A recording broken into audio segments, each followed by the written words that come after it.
Crime and Crime Again is a true crime podcast containing subject matter that may be graphic or disturbing. Listener discretion is advised.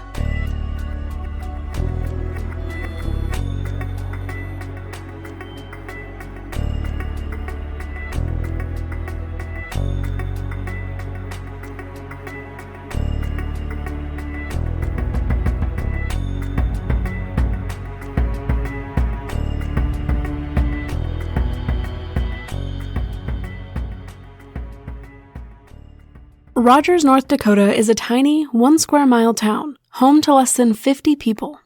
And near the town of Rogers sits the Sadek family farm, where Andrew Sadek grew up, learning to drive and tag cattle, preparing for the day when his father would pass the family farm on to him.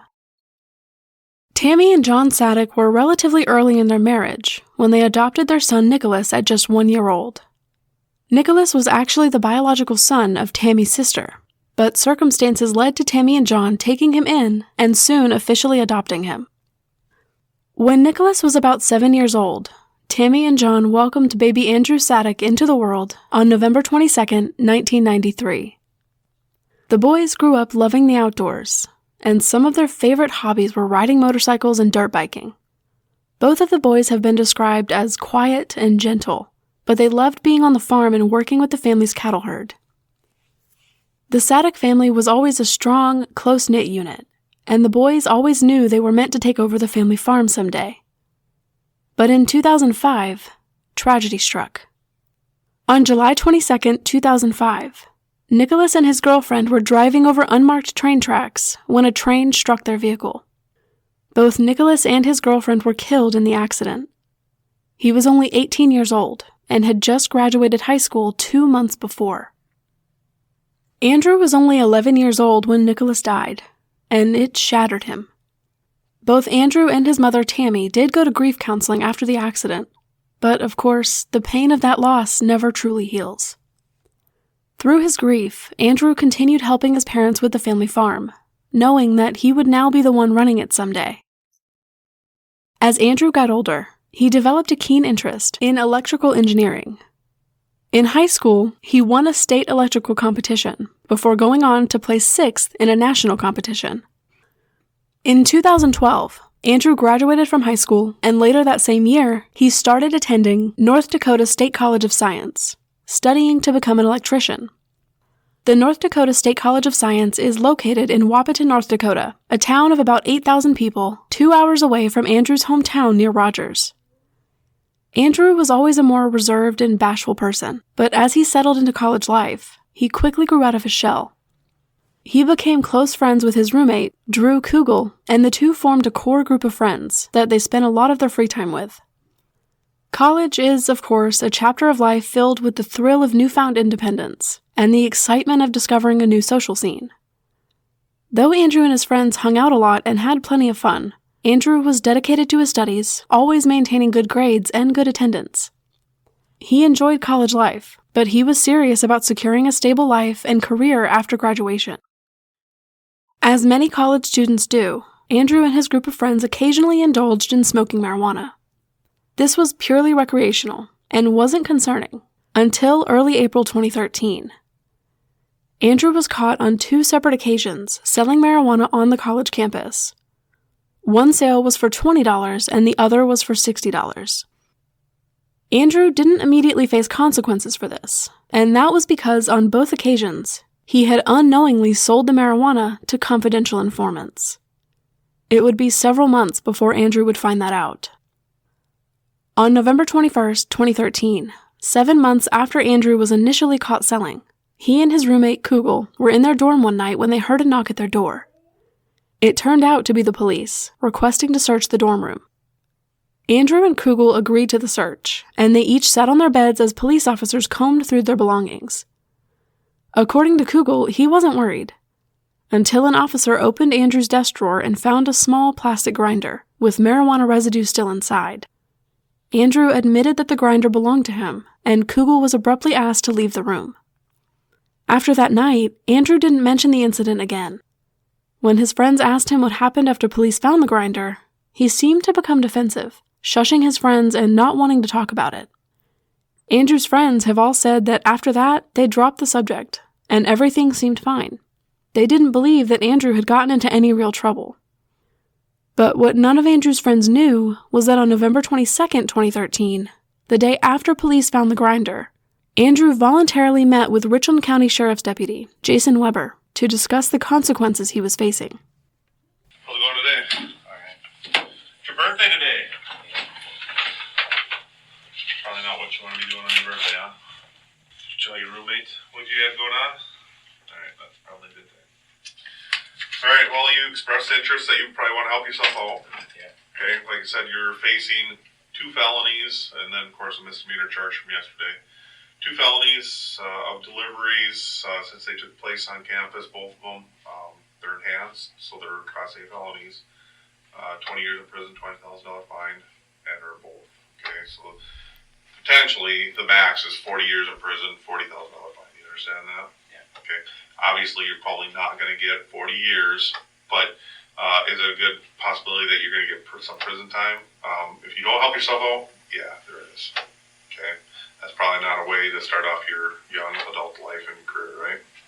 So, what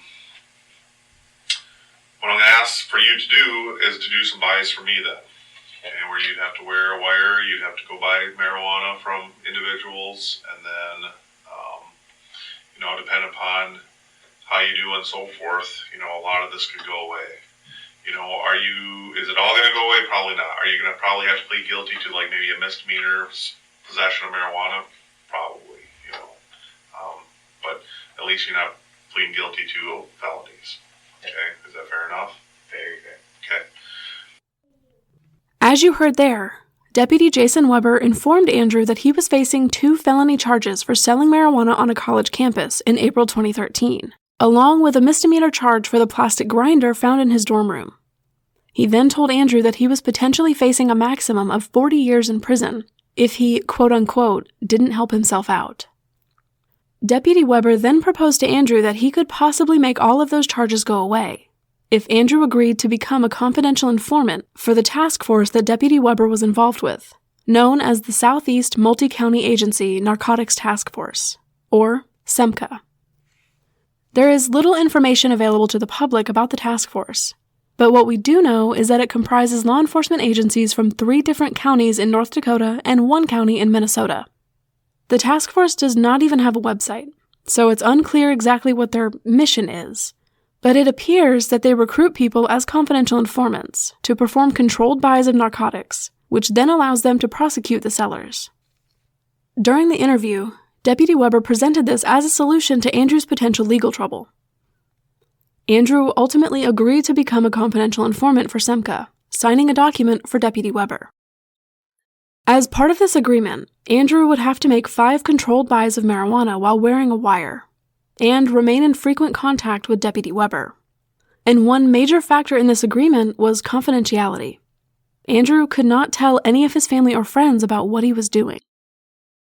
Between November 2013 and January 2014, Andrew made 3 controlled buys as a confidential informant. But soon after the 3rd buy, Andrew began to fall off the radar of Deputy Weber.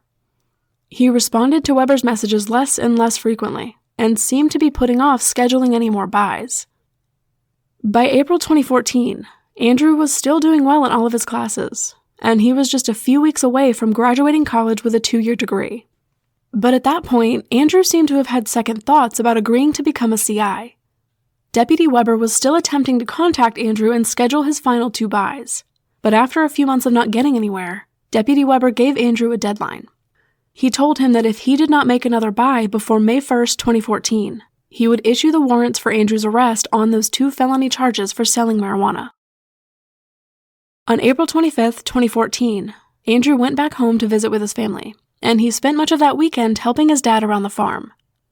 Toward the end of that weekend, Andrew said his goodbyes to his family to head back to campus.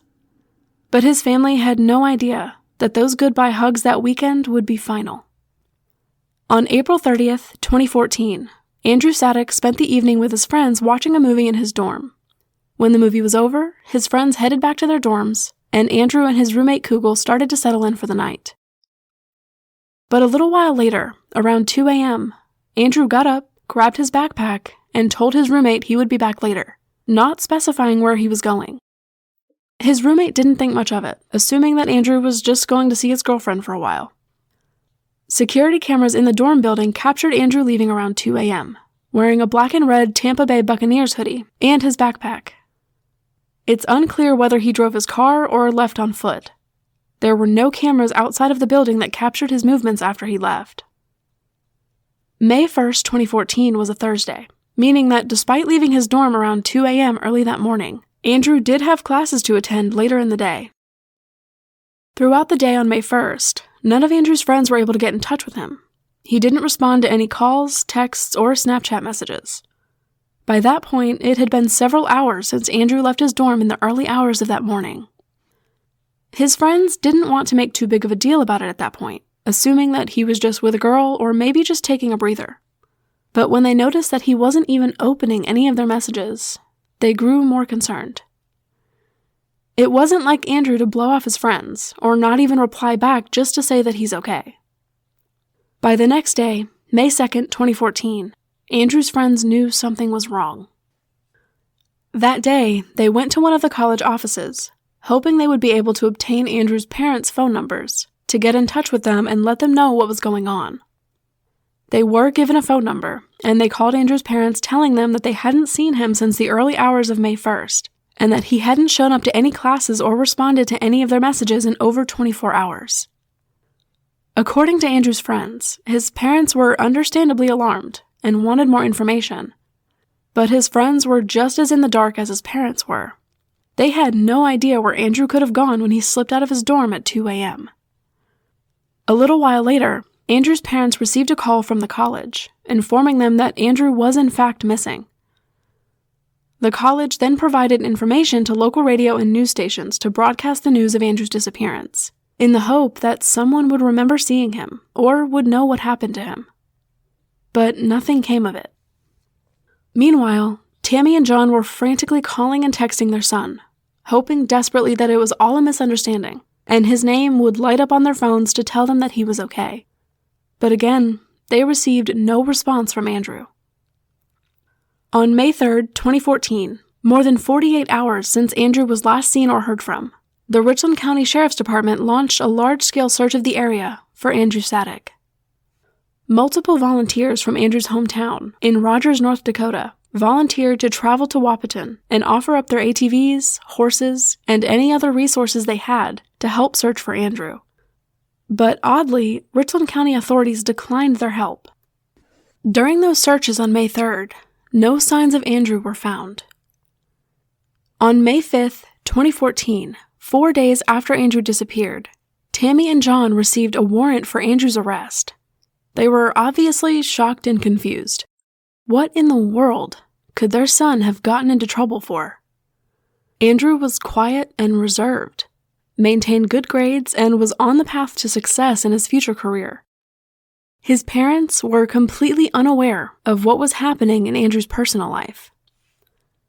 It was when they learned of the warrant for their son's arrest that Tammy and John also learned that Andrew had been caught selling marijuana on campus, and that he later agreed to become a confidential informant.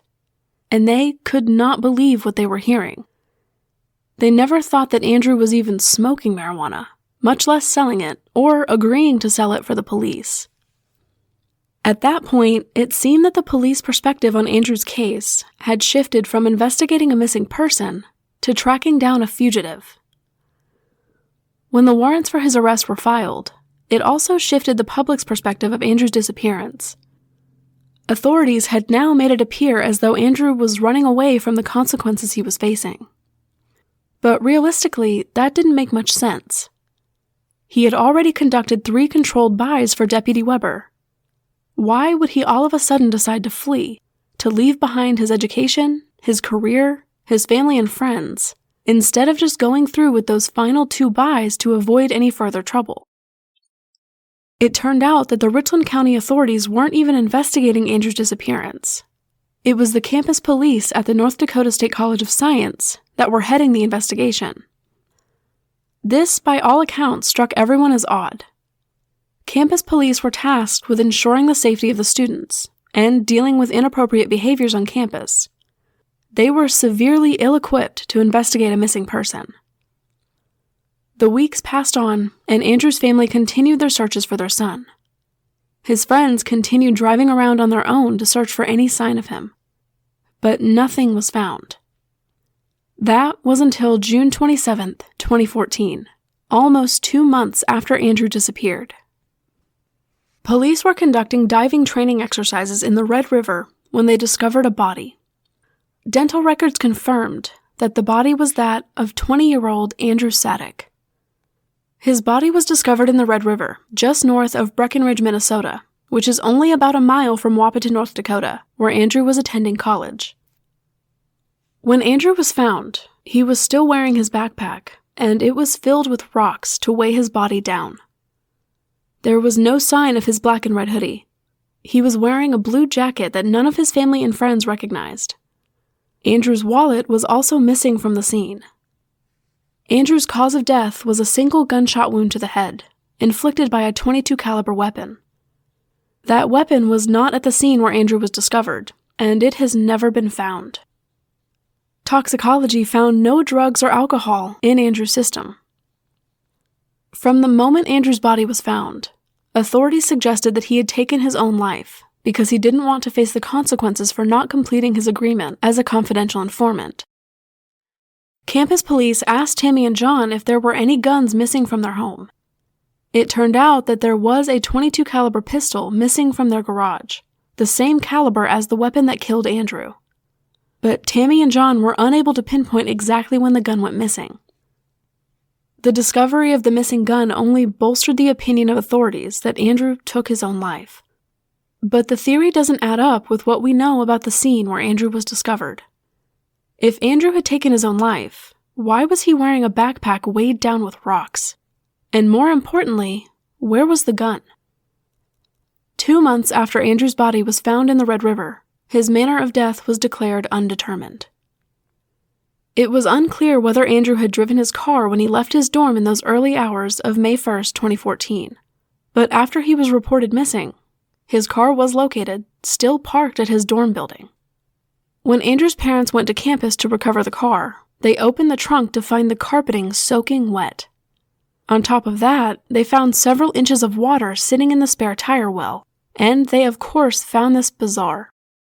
Someone reported to Tammy that they had witnessed people at the Red River, the night of May 1, 2014, hosing down a car that matched the description of Andrew's Mazda.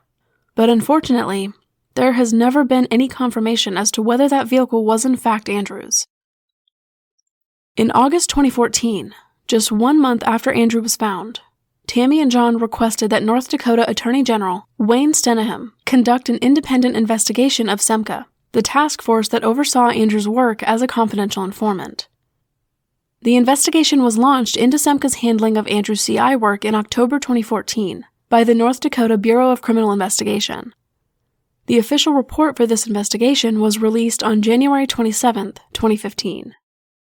The report detailed Andrew's activities leading up to his recruitment as a CI, specifying that Andrew was the target of 2 controlled buys on April 4, 2013, when he sold $60 worth of marijuana to a confidential informant, and on April 9, 2013, when he sold $20 worth.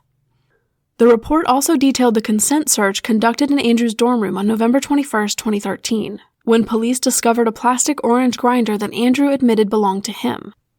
The report further details the next day, November 22, 2013, when Andrew voluntarily spoke with Deputy Jason Weber in a recorded interview and signed paperwork to become a CI. The investigation into SEMCA and its handling of Andrew's CI work found no mishandling or wrongdoing by SEMCA. On June 27, 2016, exactly 2 years after Andrew's body was found, Tammy and John filed a wrongful death lawsuit against Richland County and Deputy Jason Weber, alleging that they had failed to provide adequate information and training to Andrew for his work as a CI, and that they had deceived him by overrepresenting the potential charges and incarceration he was facing. The trial for this lawsuit was delayed multiple times, but in 2019, the lawsuit was dismissed.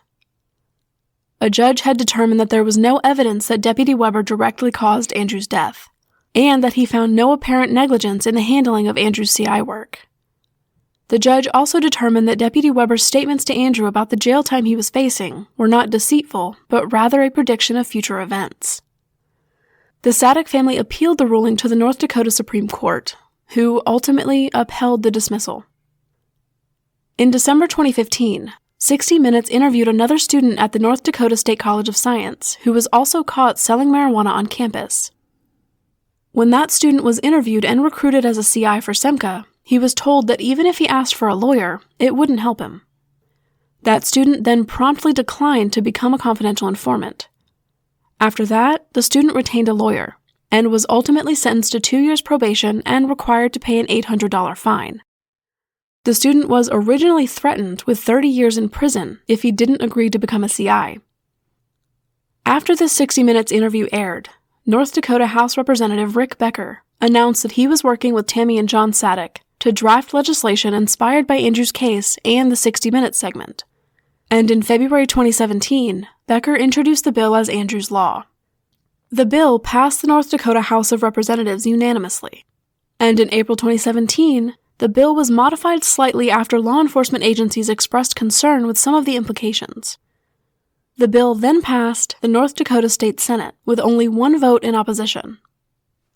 On April 24, 2017, Governor Doug Burgum signed the bill into law in North Dakota. Andrew's Law requires law enforcement in North Dakota to provide potential confidential informants with a written agreement, known as an Informant's Bill of Rights, that details the risks an informant may face as a result of working as a CI. It also requires this written agreement to specify an informant's right to consult with an attorney before agreeing to become a CI. On May 28, 2020, a film called The Dakota Entrapment Tapes made its debut at the Hot Docs Canadian International Documentary Festival.